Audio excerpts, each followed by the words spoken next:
Good afternoon, friends. Welcome to today's episode of Overtime. I am Connie and I'm guest co-hosting for Miss Maricel this afternoon. Medyo gloomy ang atong weather, but we will help you put your best foot forward with our discussion with a very, very exciting guest for today. And ang isa sa mga always putting his best foot forward, ang atong co-host karon, si Attorney Oscar Bueno. Sir, may hapon Hi, sa imo, sir. Good afternoon. Ngayong hapon, good afternoon. And good afternoon, everyone. No? And we are very fortunate this afternoon. We have a guest, special guest. Of course, ano na ito kon, no?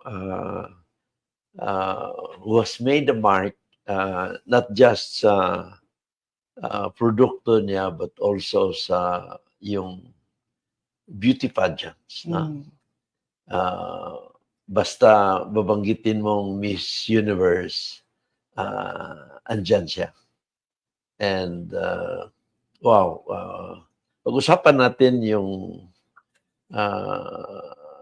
business niya that really has gone by leaps and bounds, no? And kilalang-kilala na, and gumagamit mga beauty queens. Yeah. No? And he is a friend, and nakapunta na dito sa Cagayan de Oro. And we are, again, like I said, very fortunate to have him as our special guest this afternoon. Con, please do the honor of introducing our special guest. Yes, sir. Ang atong guest for today hails from Albay, Bicol. And he is a licensed midwife and nurse, but he never got to practice his profession. Instead, he transitioned into shoemaking and shoe designing. So, because of his passion for his craftsmanship and his creativity, he was able to eventually sponsor and be the official shoes for the Miss Universe pageants in the 69th Miss Universe pageant, the 71st Miss Universe pageant, and the 72nd Miss Universe pageant, aside from being the official shoes for the Binibining Pilipinas Universe, I think, na mga contests or pageants. Without further ado, let's welcome our very excited Keiko. Let's welcome our guest for today, Mr. Jojo Joaquin Bragaez. Sir, good afternoon and welcome to Overtime. Hello po. Una sa lahat, gusto ko pong mag-hi sa lahat ng taga-subaybay at taga-sunod ng Overtime. And of course, kay Attorney Mayor Oka and sa iyo, Miss Connie, sobrang happy ako to see you again, Mayor. And nakaka-miss. Joe, good afternoon. And as I've said, kami po yung nagpapasalamat, no, for your accepting our invitation. It's really an honor to have you as our guest dito sa ating programa Overtime. And Joe, kumusta ka? Kumusta? Ito okay naman na po. Medyo nakabawi na. Nagkaroon ng trangkaso for like 2 weeks. Pero nabawi na, nag-work na ulit. Medyo hectic lang because the Miss Universe Philippines already started. So doon muna iikot yung mga buhay namin in the next 2 months. And more projects na ginagawa, both here and then internationally. So medyo madami na. But okay naman. Masaya. Yeah, and ang ano natin is shoemaking. Bakit ka napunta dyan, Jo? No? You were trained as a nurse, licensed midwife ka pa, no? Pero anong nangyari? Bakit nasa shoe industry ka, no? Siguro yan ang main question, and follow-up niyan is why sa Miss Universe pa, no? Talagang I'm sure people are curious, Joe. Opo. Nagsimula talaga yung sa patusan. Parang it's like a beautiful accident. Mula bata ako, ang dream ko talaga is maging doctor. Then eventually, nung college na ako, alam mo yun, nagsisimula ka na ma-in love, alam mo yun. So, pakiramdam ko dati, love is the most important thing sa mundo. Then, ginawa mo yung sentro ng buhay mo, yung isang tao. Then, kapag nag-fail siya, parang gumuho yung mundo mo ng buong buo. And then, hindi ako masyadong magaling that time mag-handle ng emotions. Until such time na one day, naglasing talaga ako ng naglasing and then I tried taking my own life. Then, nung nagising na ako sa hospital, yung nanay ko, parang sabi niya sa akin, Nak, I think you needed a new environment. Tapos, pinadala nila ako ng Binangonan Rizal. And then, nag-cancel ako ng med school. Then, alam mo naman yung mga kamag-anak natin, di ba? Kapag bago ka sa lugar, pinapakilala ka sa mga lumang kamag-anak, tinutur nila ako. Parang they're just trying to entertain. And bigyan ako ng ibang tingin sa mundo. Hanggang one day, sa isa sa mga labas na sabi ng tita ko, alam mo, that's an shoe factory. Ganun lang. Tapos sabi ko, gusto ko makita. Then, pagdating ko, the factory is like closed for how many years already. Tapos, kausap ko yung mga old owners, so daldal ko ng time na yon. Hanggang out of the blue, sabi sa akin, attorney ng mga may-ari, do you want to buy it? Tapos, umuo lang. Kasi, hindi naman ako umuo dahil marunong ako gumawa ng shoes o may alam ako sa shoes or mahilig sa shoes. Hindi rin ako mahilig sa shoes. So, umuo lang ako so I can take my mind off things. Kasi di ba kapag hindi ka okay, parang haba-haba ng oras. Parang isang araw, parang isang buwan. So gusto ko lang na meron akong kinakabisihan. Hanggang sa eventually minahal ko na lang siya. Siguro mga 2 months after ng gumagawa ako ng shoes, nagkaroon ako ng kliyente na may foot deformity. Yung nakaganito yung paa. Ang term nito sa science is pes cavus. Tapos sabi nung nanay, magdidibo yung anak ko, hindi pa siya nakapagsuot ng closed shoes sa buong buhay niya. This is an important occasion for us. Maybe you could help us. So nung time na yon, to be honest, I just took the project for the money. Kasi kailangan ko kumita para masustain ko yung ginagawa ko. Then after umiyak yung nanay, tapos niyakap ako.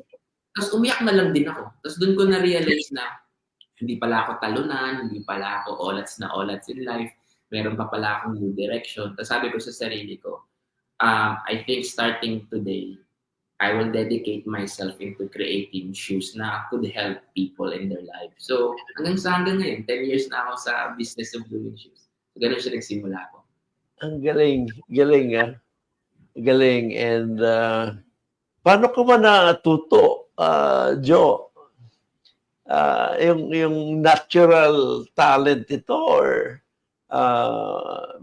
nag-aral ka rin doon sa factory na yon? Naniniwala po kasi ako na lahat naman ng tao trainable. So if you put your minds and heart sa isang bagay, kaya mo talaga siya matutunan. So wala akong formal education when it comes to shoemaking. However, yung traditional na mga sapatero sa Binangonan, sila na yung nagturo sa akin. So, para siyang apprenticeship, ika nga. So, hands-on yung pagtuturo. And then, if there's one thing na I'm very grateful, dahil sa nursing background ko, familiar ako sa anatomy ng foot. Yeah. So, kung paano ko alam na pwedeng makatulong na suportahan yung ibang mga parte ng paa ng mga tao, yun yung in-incorporate ko sa sapatos para maging comfy siya. So, yun. Ang galing. At saka, din, no? Yung hindi lang, biro mo, ginagamit ng tao, no? And makakalakad siya, with the deformity, parang na-cure mo yung deformity, no? Parang Joe, no? Magandang yan, napakagandang istorya, parang providential. Parang providential na you'd be in the shoe industry. Pero wala kang dugo na yung lolo mo or lola was in the shoe industry, ganyan. Kamag-anak. Don't you want talaga siya. sobrang wala. Actually, nung nagsisimula ako, yung mga parents ko, din mga kapatid ko, dinidiscourage ako. Pinag-awayan pa namin to. Sabi sa akin ng kapatid ko, go get a real job or continue med school. Ganyan. Tapos sabi ng nanay ko, nababaliw ka na ba? Because they don't see like shoemaking industry that could really create a career. Tapos sabi ko sa mami ko, sige, ganito mami, bigyan mo ako ng 2 years. Sabi ko, tatawag ako sa iyo ng special occasions, uuwi ako ng birthday mo, Pasko at New Year, at fiesta sa barangay natin.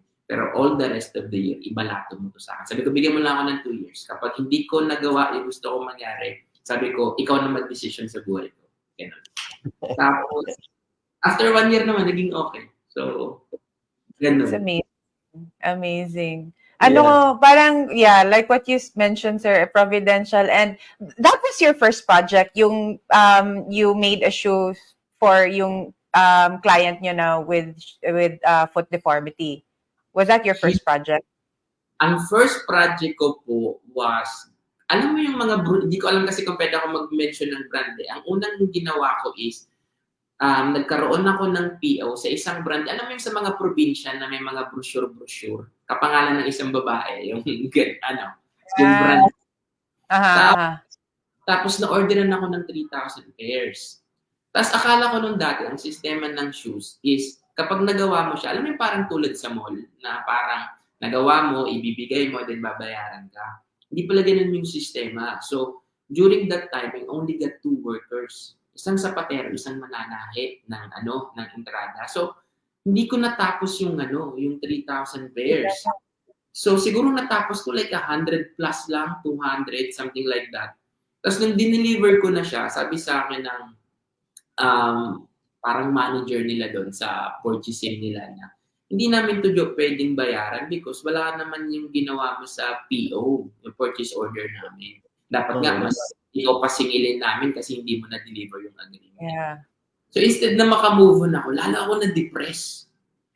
So, yung mga unang project ko, sobrang talo. Like, hindi siya naging successful agad up until nung 2 months na yun na naghihintay ako. I'm trying to really question whether this is really for me or not. Kasi alam mo yun, ang baba ng self-esteem ko during that time. Pero naaalala ko, bago ako pinadala ng Binangonan. Sa amin kasi may, ni Peña Francia sa Naga City. So, bago ako pumunta ng Manila, nag-inom-inom ako, tapos pumunta ako doon, tapos inaaway ko lahat ng santo doon. Hanggang sa, alam mo yung pakiramdam na wala ka na talagang kayang malabasan ng sama ng loob. Sabi ko, ni Peña Francia, sinasabi nila na you are very miraculous. So sabi ko, I'm not asking you to take away the pain, but I'm asking you the reason. I'm asking you to give me the reason why everything happened. Sabi ko, ngayon, buong-buo yung buhay ko, sinusurrender ko sa'yo. Kung ano yung gustong mangyari para sa akin, sabi ko, kayo na bahala sa akin. And after nun, napunta ako sa shoemaking. So, every time na nagkakaroon ako ng challenge, iniisip ko na hindi ko naman hiningi ito. This is given. So, parang pakiramdam ko. Talagang para siya sa akin. Kasi yung mga nangyari naman, parang hindi ko siya plinano. It just happened. So, yun. Yeah, stumbling into your purpose, parang ganon yung nangyari. Yeah. It's a very, very nice story sa pagsimula nyo ng ano. So what happened nung yung sa dami ng shoes ng first project nyo na you were not able to sell? Were you able to sell it eventually? Oh, that's a very beautiful question, Miss Connie. Kasi nung time na yun, hindi ko alam kung paano ko i-dispose yung shoes. Tapos, wala na akong pera kasi hindi siya supported ng family ko. So, bago ako napunta ng Binangonan, binigyan ako ng nanay ko ng 200,000 pesos. Sabi niya sa akin, mag-inom ka, pumarty ka, gumala ka, magbakasyon ka, wala akong pakialam as long as you stay alive. And, wag daw ako gagawa ng something stupid, wag na daw ulit ako mag-suicide, ganyan. Then, lahat ng pera ko naubos dun sa unang project. Then, hanggang one time, nasa Marikina ako. Tapos ngayon, bibihira na kasi sa mga bata yung nag-aaral ng shoemaking. So, parang, nga sinasabi nila, it's a dying industry. Tapos may isang matanda doon, tuwang-tuwa siya sa akin. Sabi niya sa akin, "Uy, buti ka pa bata, nag-aaral ka, how to do shoes." Tapos, alam mo, nagkwento lang ako. Sabi ko, ganito nga po nangyari. Nag-supply ako dito sa brand na to. Tapos, hindi na kinuha kasi kulang. Kung wala na pera. Tapos sabi niya sa akin, merong company na 501 sa Marinlawag. Sabi niya ganun, baka pwede nilang kunin, tawagan mo. Tapos, may isang tao na nag-deal ng sapatos. Kinuha naman siya, binili naman siya. Hanggang eventually, akala ko, alam mo yung kaliwaan yung bayad, 90 days pala yung term nun. Sa 90 days, sabi ko, wala akong pera for 90 days, anong gagawin ko? Hanggang sa pagpunta ko ng Marikina, nagsabi sila na na meron daw company sa Marikina na ang trabaho nila finance PO. So out sa PO mo, if i-finance sila yung 50%, then kapag na-deliver mo na, kukuha sila ng 20% out dun sa total earnings. So ginawa ko mga 3 to 6 months. So ganun ako unang umikot kasi nabenta ng gamit ko, laptop, relo, camera, pati sapatos na mga meron ako. Alam mo yung mga parang feeling ko may mga pricey na possession ko. Binenta ko yung lahat in order for me to have it happen. Grabe. So you really learned from scratch everything from the shoemaking to the shoe design to the business of it all. Kasi ang layo eh.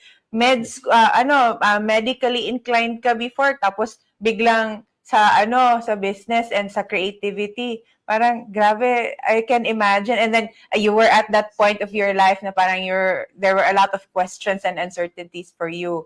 I think it's a very inspiring story din na when you're down, just look up and look around, you will surely find your purpose, whether you stumble into it or it will come barreling to you. Oo. Kasi, I don't know, like sa akin kasi parang eventually na-realize ko yung pain kasi is a very powerful na bagay. So, dalawa lang for me, based on that experience po nangyari, Miss Connie, dalawang bagay lang ang kino-consider ko na is very powerful na pag nagamit mo ng tama ay makakatulong talaga. Love and pain. So, para sa akin, yung dalawang bagay na yun are very powerful. So, if you use it well, so magagamit mo siya ng tama. So, during that time, yung ginamit ko lang siya, something that will fuel me to work harder and not to give up. Parang ganun. Love and pain talaga. Paano mo naman Jo, yung hinone yung skills mo, yung talent mo, no? Dahil siyempre, kita mo na, okay pala ako dito, no? So, yun, tuloy-tuloy na, no? Opo. Pero siyempre, you have to master your craft, no? And yung mga refinements mo, paano ka natuto noon? Saan ka did you undergo any special training or what? Ang ginagawa ko at Attorney Oka, ito yung mga unang ginagawa ko nung when I was starting, yung mga branded na sapatos ng kapatid kong babae, ninanakaw ko siya ng patago kasi madami siyang shoes eh. So, alam mo yung dinadissect ko yung sapatos. Yun yung mga unang ginawa ko. Dinadissect ko yung sapatos, tinitingnan ko yung material, paano yung craftsmanship, ano yung mga ginamit nilang technology. Kasi medyo, I don't know, meron akong fascination about trying to figure out things. So, yun yung mga una kong ginawa. Pero sa totoo lang, if I'm gonna be really honest, yung mga una kong gawa, hindi masyado magaganda. So, may maraming sablay. So, na-develop na lang siya along the way. Ang pinakamaganda naman sa akin, since wala akong ego that time kasi lugmok na ako. So, parang I'm very open to criticism. I'm very open for suggestions. So, lahat ng mga feedback sa akin, ginagamit ko yun in order for me to become better. So, inaral ko talaga siya. Tapos, I'm trying to do research. Then, nagsimula na ako maghanap-hanap ng mga makina na pwedeng makatulong in order for the technology na mas maiangat and ano yung mas pwede kong magawa. So, it's a lot of hard work and a lot of working every day in order for you to improve kung ano yung ginagawa mo. Na-develop lang natin siya. Tapos, napunta ka pa sa, eventually, biro mo, Binibining Pilipinas, Miss Universe. Wow! The show of all shows, no?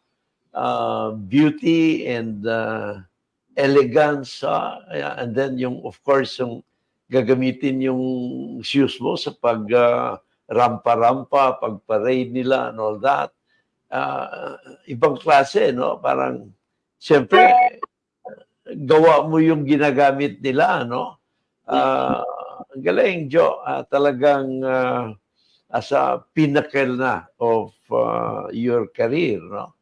So, I'm sure marami nang lumapit sa'yo.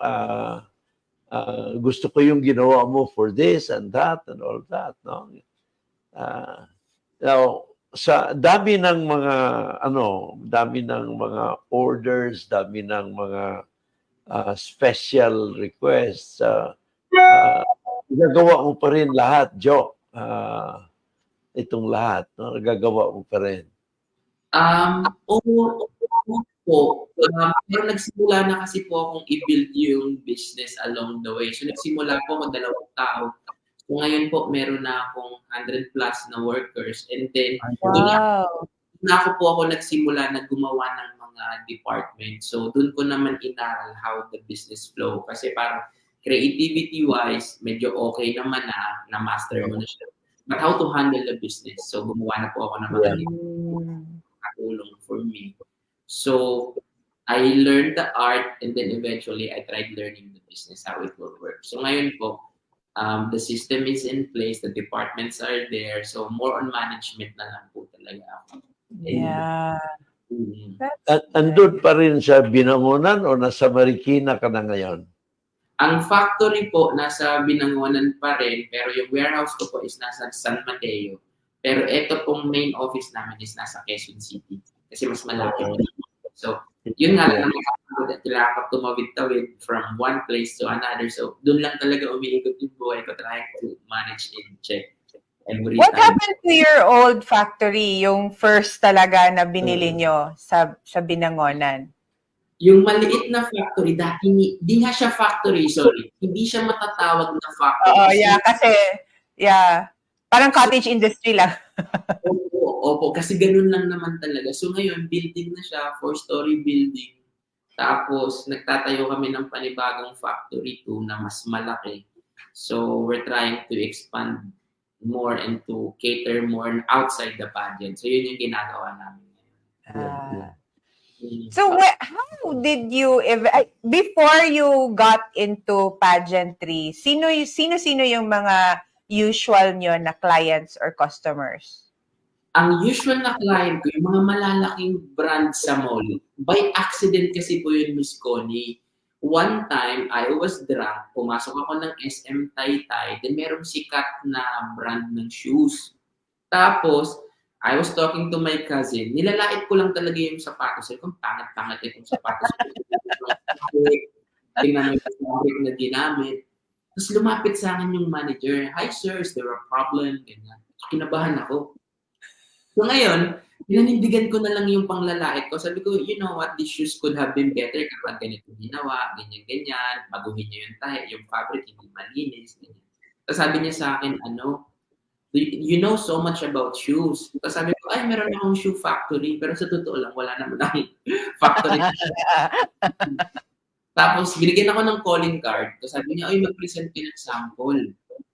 Tapos, pagdating doon, nag-present ako ng sample, nagustuhan nila. Sabi ko, effective to. Pero na-orderan ako 1,000 pairs. Sabi ko, wala akong 1,000 pairs kasi yung 300 something nga, nahirapan ako. So, ang ginawa ko po, hinanap ko yung maliliit na industry ng sapatos sa Binangonan. Pinag-divide ko 1,000. Put them together. Tapos ako yung nag-deliver. Tapos, pumasa naman siya. Hanggang sa, sabi ko, effective yun na. Pumunta ulit kami ng another brand sa mall. Nilait-lait ko ulit yung sapatos. Tapos, naging technique ko siya. Hanggang sa umabot ako ng 4 na brands by doing that. Nakakayaman aminin to. Pero ganun yung technique ko sa paggawa ng sapatos. So, sabi ng tatay ko dati, if you don't have the cards, learn to bluff. So bluff lang talaga yung mga unang yun. Hanggang sa, doon ako medyo nakaipon po out of supplying shoes for the brand. So nagsimula po ako 2013 hanggang 2017, tumigil na ako. Tapos nag-focus na po ako sa sarili kong line ng Bragay shoes. So ganun. Ah, Aminin to. okay. Yun. De, ano yun eh? Marketing strategy. Comparison. Nakakaya talaga. Kung may makakapanood nito, tapos makikita nila, ganun pala ginawa mo sa amin. Pero ano yun knowing your competition or looking into ano yung pwede mong saan ka pwede mag-niche or at least you found your niche at that time and eventually you were able to focus on your own brand. Yeah. Jo, nung 1960s, even before that, ang shoe industry ng Pilipinas was quite strong, no? I remember yung sa Marikina, estudyante ako noon, Jo. We had parang special na noon na makapunta sa Marikina, makapili ng sapatos. Although may kamahalan na rin, no? Pero I still remember those days na parang malaking bagay na experience na yung makapunta man lang sa Marikina and see the beauty of yung shoes made in the Philippines, no? How would you compare yung shoe industry ng Pilipinas then, although hindi ka pa pinanganak noon, pero I'm sure marami ka nang naririnig, no? Between then and now. Anong mo, Jo? Anong masasabi mo? I think when it comes to like comparing the shoe industry before and now, siguro in terms po Attorney Mayor Oka sa craftsmanship, medyo mas malaki yung pagbabago ngayon because the technology is mas advanced. Pero siguro dati ang mas maganda lang is we are being recognized internationally. Yung gawang Marikinang sapatos ay ang isa sa mga pinakamagagandang yari ng shoes. I just don't know kung anong nangyari talaga, bakit biglang nawala yung industry sa atin. But kung craftsmanship lang, ako naniniwala ako na magaganda talaga yung atin. Like handmade yung atin. If there's something that I'm really proud of. Pwede naman kasi po na totally mechanized 100% yung sapatos pero nawawala yung human touch.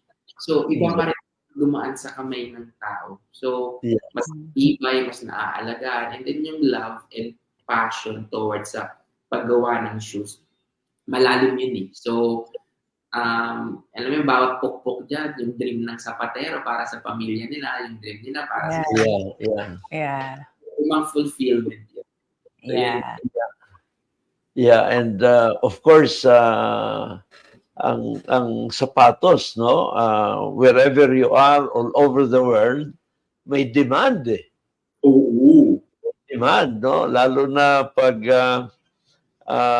yung ibang countries merong weathers na winter, summer and all that, may specific demand per season, no?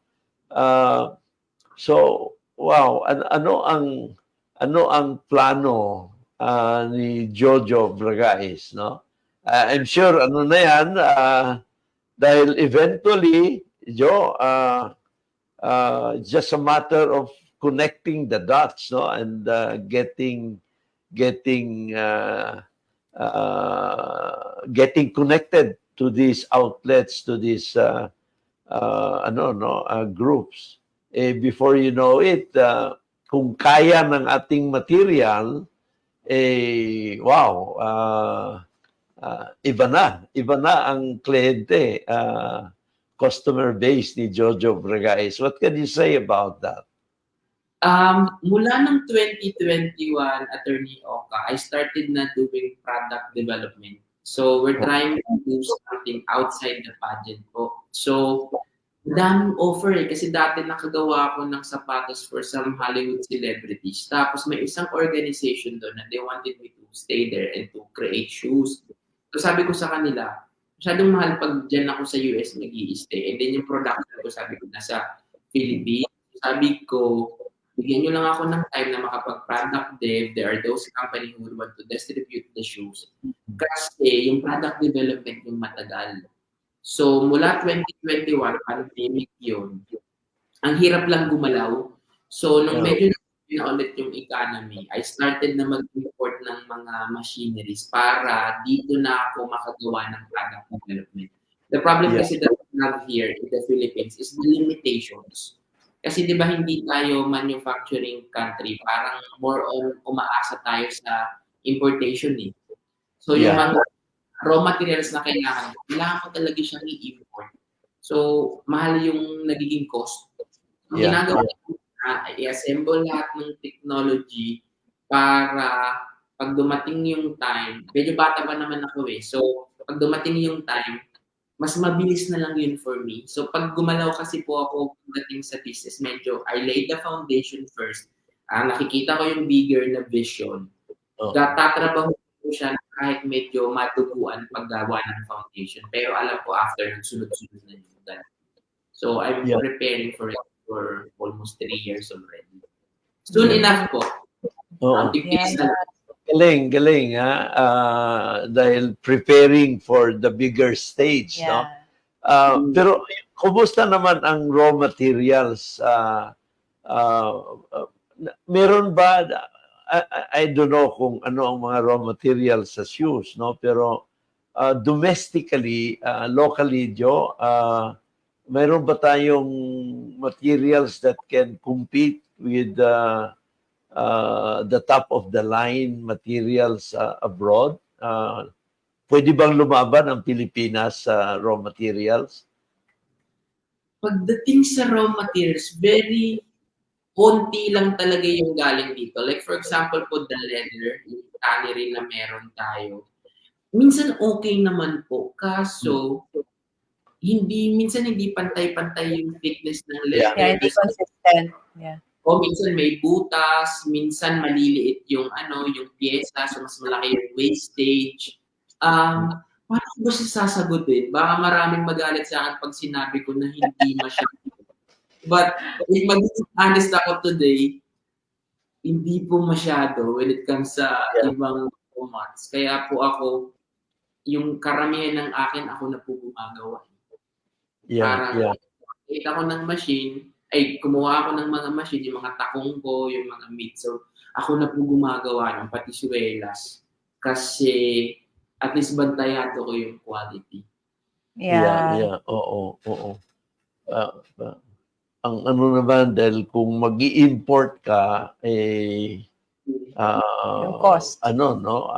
Baka ang costing naman yan. Pero hopefully, Joe, we have markets nearby like China, Thailand, yung gano'n just a matter of hope. Yung time na makukonect ka doon, no?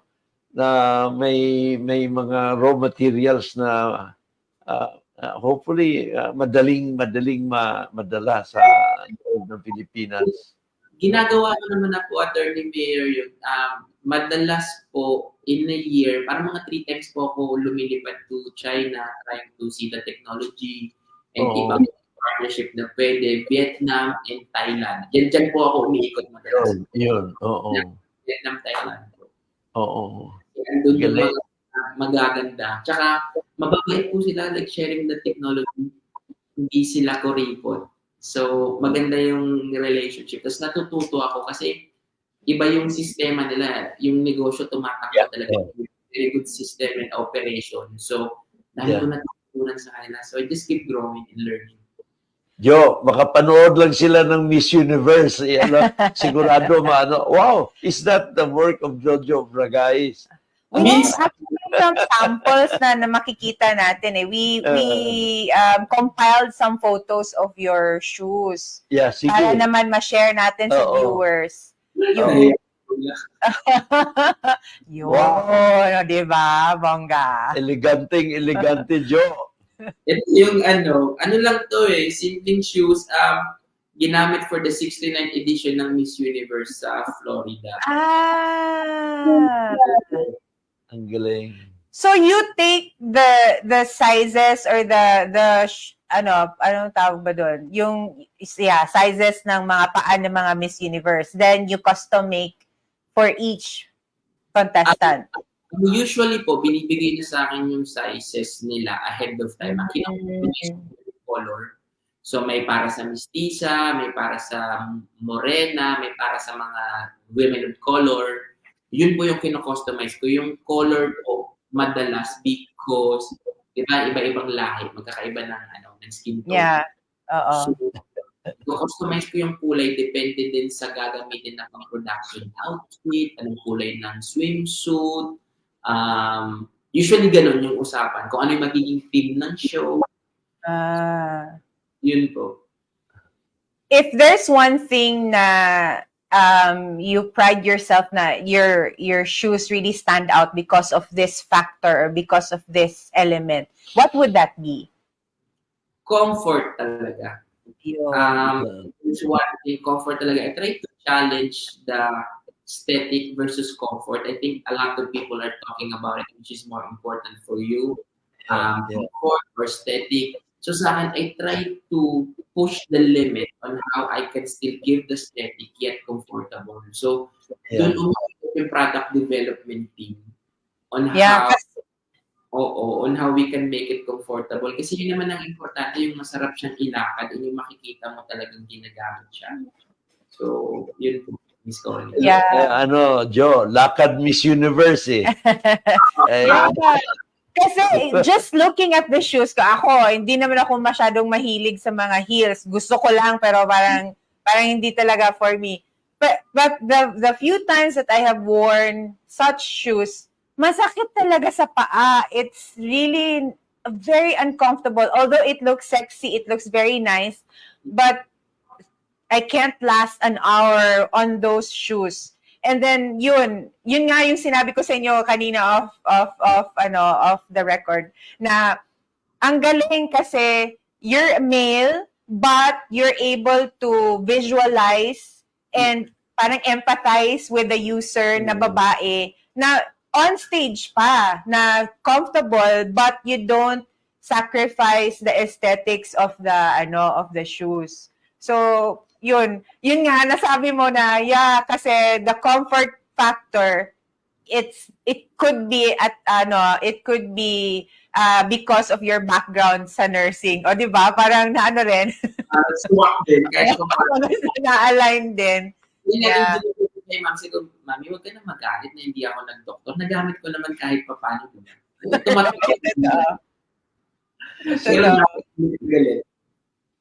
Jo, meron ka bang sumusubok sa mga produkto mo and sinasabi, this one's ito, comfortable and ganyan, no?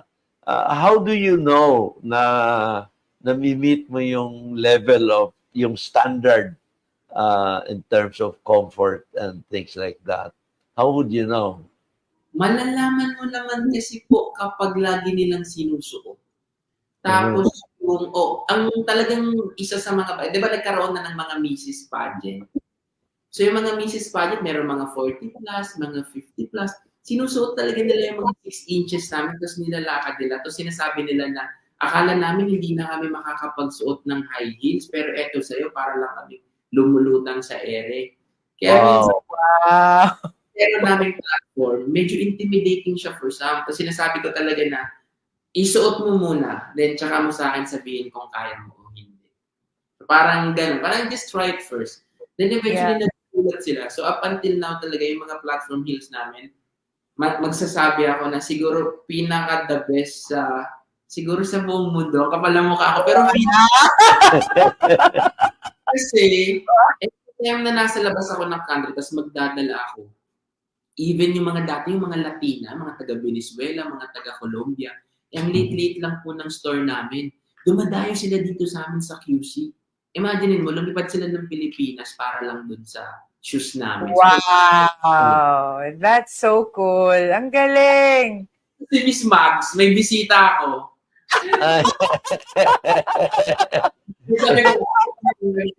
Hi, Miss Nag! How are you? Actually, we have a meeting pero inuna kayo. You just imagine. Miss Universe. Eh. Pinainunan kayo po. Dahil mas love pa niya ay attorney.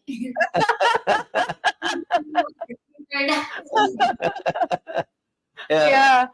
Ang galing. I'm sure, marami ka ring napupulot doon sa friends mo like Mags, no? Dahil, siyempre, nag-uusap kayo, anong maganda, etc. Anong trend ngayon. Ang ano lang, Jo, palagay ko, yung raw materials, no? Meron namang mga, mga banking facilities na pwedeng magamit dyan. I'm sure yung mga advisors mo may na yan, no? I guess ang importante lang is yung material talaga. Yung material, no? Dahil walang problema sa iyo ang workmanship, and then yung equipment, nag-prepare ka na, no? Nakapag-prepare ka na, no? And then yung mga tao, marami kang makuha from Binangunan, Marikina, dahil yan hindi malayo yan sa Filipino talent, no? Yung tatrabaho, yung dexterity, dexterity ng Pilipino, no? Kaya yan. Galing, Jo, galing. Very encouraging yung istorya mo, no? And I am happy to note na nabanggit mo, bata ka pa.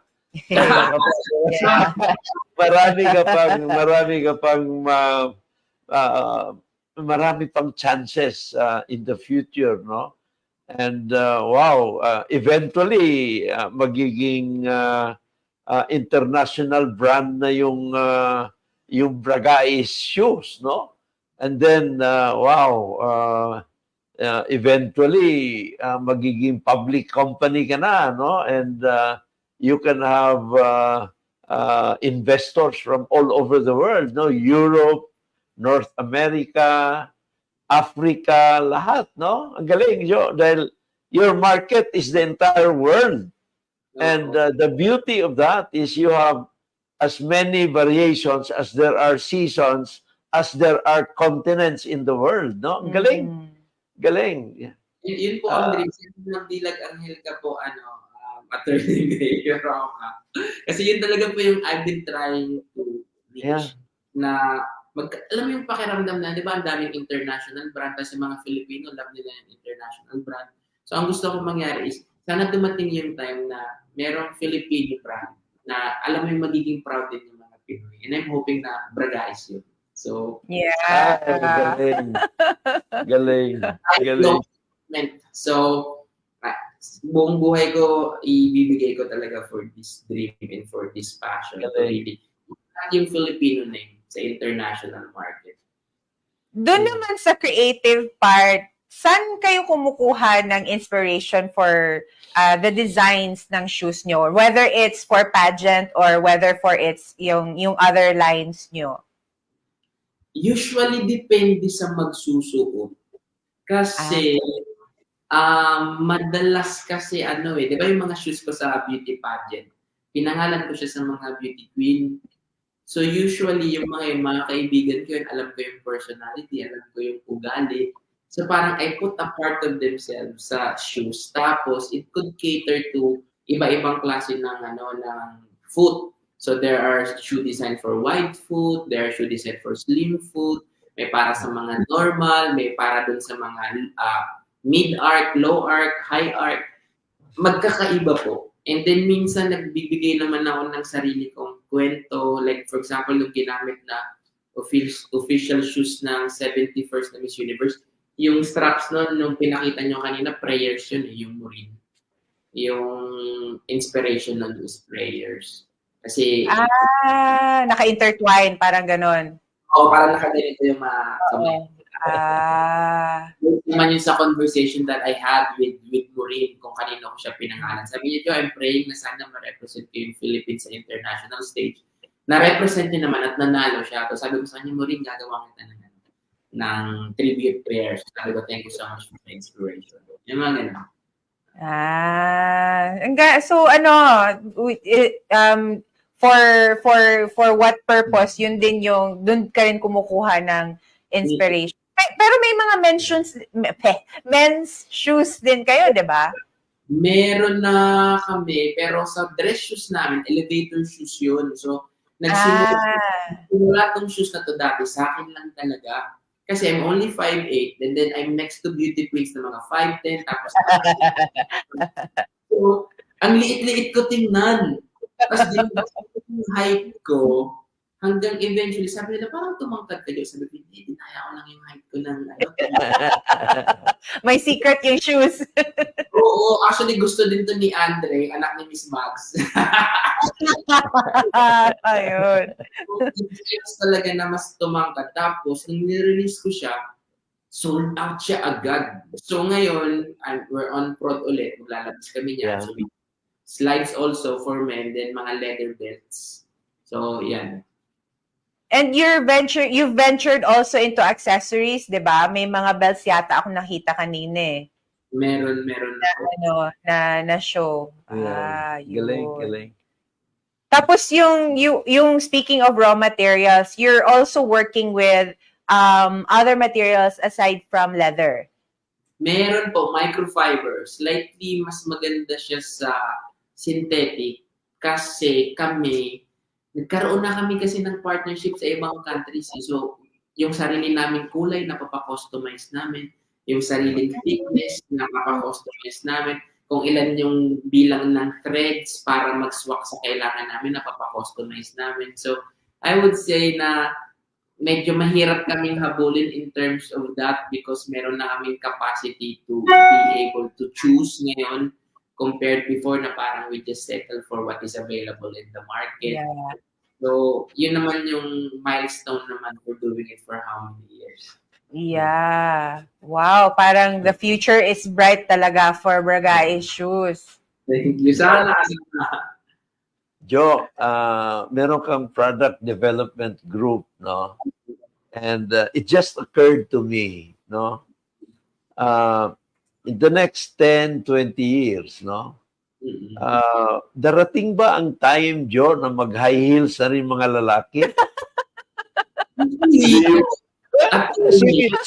Seriously, dahil alam mo, nakita ko yung mga, I was looking at the picture, sabi ko, this is one thing na I cannot, I don't think I can ever do, no? Dahil, siyempre, lalaki ako, I'm not expected to wear high heels, no? Pero, I don't know, in the future, hindi natin masabi. Probably in other continents, that could become vogue, no? Yung mga ganon. I don't know, no? Hindi Actually, attorney, sa history, ang una talagang nagsuot ng ditako ay mga lalaki. It signifies power. So, based sa history, since nagkaroon, pero makakapal po yung heel na matatas, like I guess 2-3 inches siguro sa ganun. Tapos, as a part ng revolution, yung mga babae wanting to have power kasi pakiramdam nila na parang they're just at home, they're not given the opportunity, parang mostly the opportunities are being given to men. They started liberating na nagsuot na rin sila ng mga bitakong.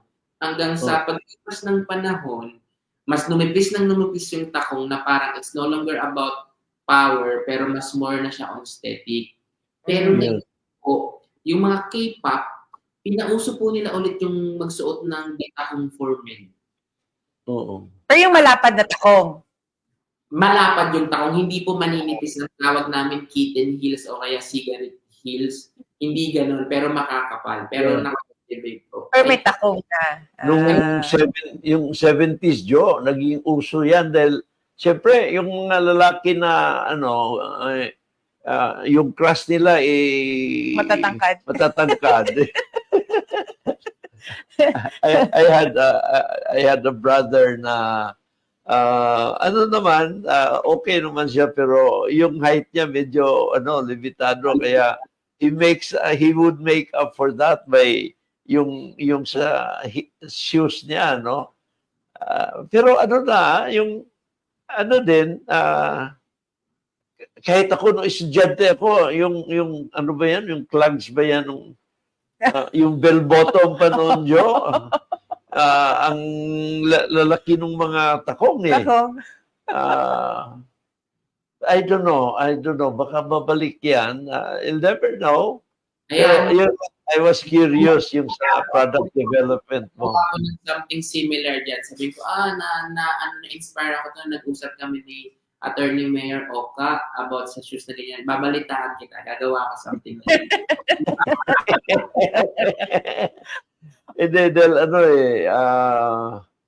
siyempre, innovation, no? Innovation. Pero, you're right.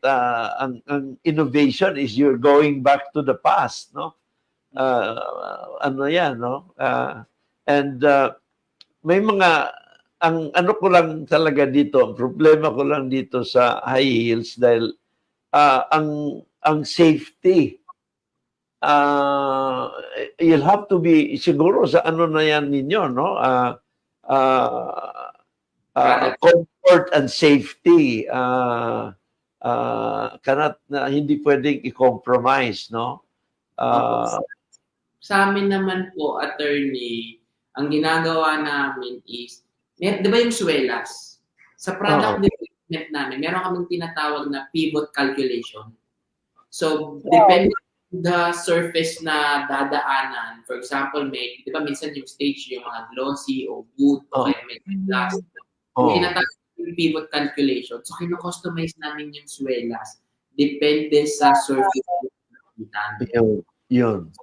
Yun naman yung maganda that we can combine science sa product development. Yeah, that's amazing. Yeah. Who would have thought, no, na yung tumitingin ka lang sa pageant, you're just watching the pageant, but you don't realize there's a lot of work going into everything, including the shoes. Opo. Yeah. Amazing. Yeah. Kaya minsan parang pag tinatanong ako, sabi ko yung shoes namin mukha siyang simple, but the science behind it, matagal siya. Alam mo yung mga debate namin, millimeters na. For example, ilang millimeters ang i-add natin sa sa toe spring o kaya sa ganun ang debate namin, millimeters katawa. Kaya pala, go-to shoes talaga yung shoes nyo for pageant kasi you really did all the studies, all the work, yung mga little nuances and intricacies, tinitingnan nyo talaga. No wonder. No wonder. Custom built. Yeah. Wow. Parang sa din, Jo, di ba? Sa in countries na merong winter, siyempre yung yellow, pag hindi mo nabantayan, mag-slide ka niya, no? Yes. Lalo na kung high heels, no? Wow, kaya talagang din, no? Yung tinitingnan din niyo yun.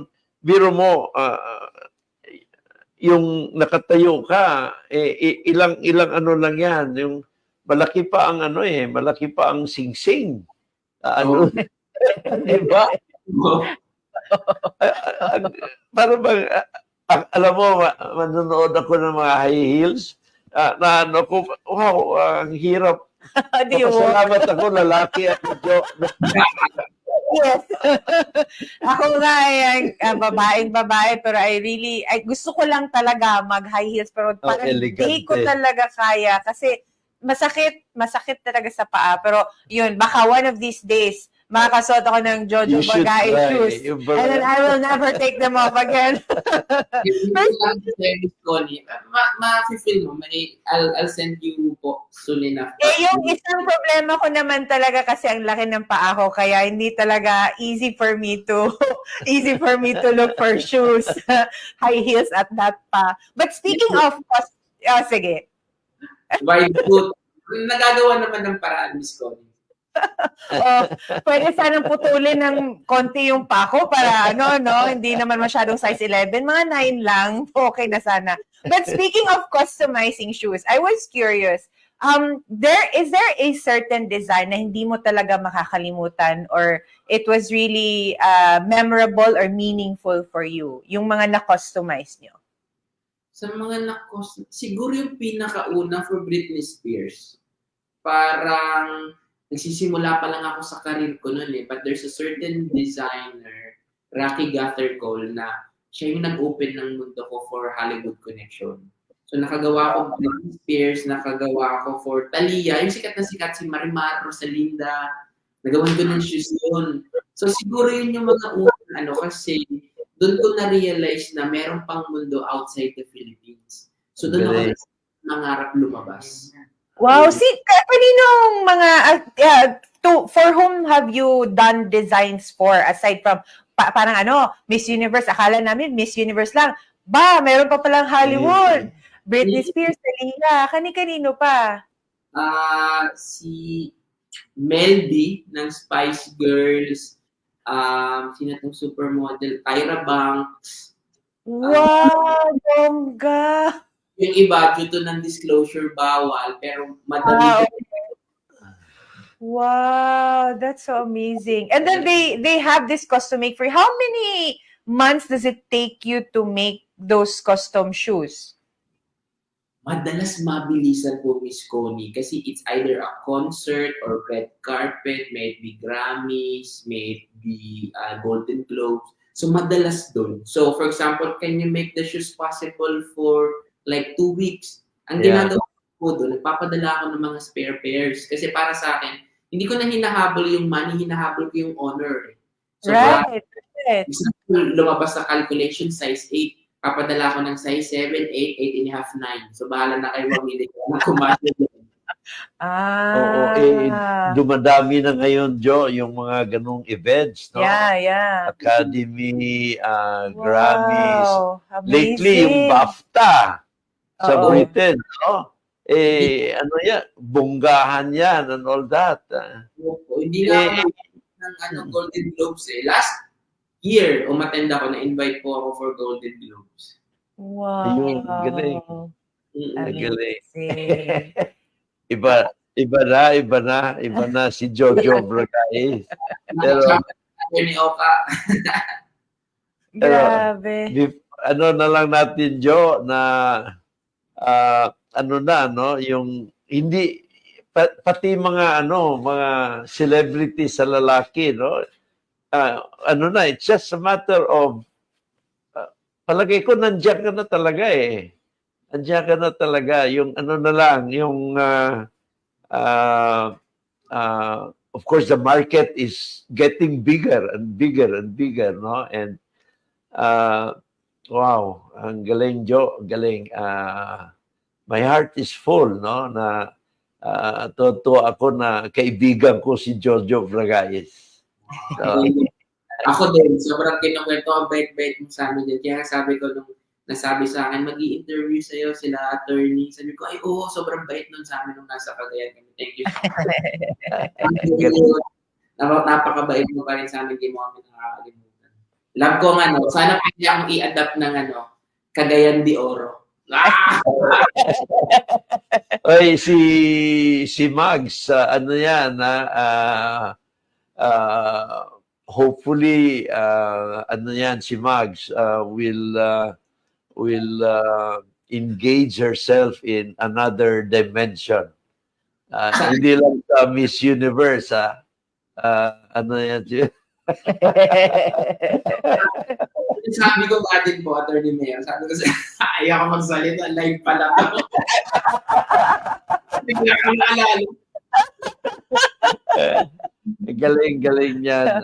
And wow, Jo, alam ko, kanina pa nagantay si Miss Mag, yeah. No? I'm sorry to have kept her waiting. Andito lang sa studio. Yeah. Jo, nagsinyas na rin si Shine. We're now on overtime. We're past our schedule. kami nagpapasalamat sa iyo, Joe, no? And wow, siguro mahingian namin kayo ng parting message mo, no? And you have the entire world. Ito ang market mo, Joe, the entire world, no? And the beauty of telecommunications is the world has gotten smaller. Mhm. So, ano lang, yung produkto na lang ang no? Just have to keep on showing your products. And I'm sure yung customers mo would multiply. Joe, your parting message, please. Para sa mga nangangarap din mag-business or ano po? Yeah. Sa akin po siguro parting message ko sa mga taong dreamer is do not let anybody tell you what you are capable of doing and what you are not. And try to heal as much as a person kasi it's very hard for you to fly and to become solid sa mga bagay if you're having a lot of baggage sa sarili mo. So, invest more in your personality, yung pagkatao mo as much as you invest into knowledge. So, dapat isang cohesive and coherent na na pagiging successful, hindi lang isang bagay. There's a lot of aspects. So, try to be more open sa learning and always do something every day that will help you become better than who you are yesterday. Yeah. Yun. Lose the ego and as long as the motivation is right, success will follow. Yun. Yeah. Wow. Galing. Wise words from the Jojo Bragais. So, how about you? Imong takeaway, sir? Yeah, Joe, at the end of our episode, I usually give my takeaway. Ano ang message sa ating episode na gusto kong ma-share sa ating mga kaibigan, no? Ito very sa akin very profound ang aking dating, no? Nakita ko yung talented ka, alam mo ang anong gusto mong gawin, pinagbigyan mo mga parents mo, nag-aral ka ng nursing, and probably if you had become a doctor, magaling ka rin na doktor. Sigurado ako niyan. Pero you wanted to explore the world. You wanted to explore the world and to explore your talents, no? Ang galing, Joe, no? Nakita mo yung talent mo, and I don't think you became very good instantly, no? Pinag-aralan mo talaga, and ang beauty nito, Con, nakikita ko, nag-aral siya on his own, wow. So what you have done is just a matter now of looking at your market, and your market is the entire world. So, Joe, wag mo kaming makalimutan, ha? Ako natuwa ako, sinabi niya, bata ko pa. Ang galing mo. There's more of Jojo Bragais to see and to look forward to. I wish you all the best, Joe. And sigurado ako na you'll make it good. In the big stage, sigurado yan. Salamat, Joe. Good luck. Good luck to you. Yes, Sir Joe. Thank you very much for sharing your story beyond the shoes, your life story na-share nyo na. And it's really an inspiration. You are an inspiration, not just to the dreamers out there, but to all of the Filipinos watching. And for all of you guys, if you want to rewatch this show, you should rewatch the show. You can do so here on our Facebook account, or you can check us out on YouTube, where we have our food vlogs and other specials. Our handle is at OscarS.Moreno.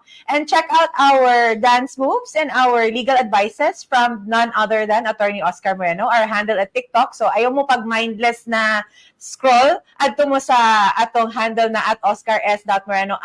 Daghan mo matunan o makita dito ng mga dance moves. Again, thank you very much, Sir Jojo.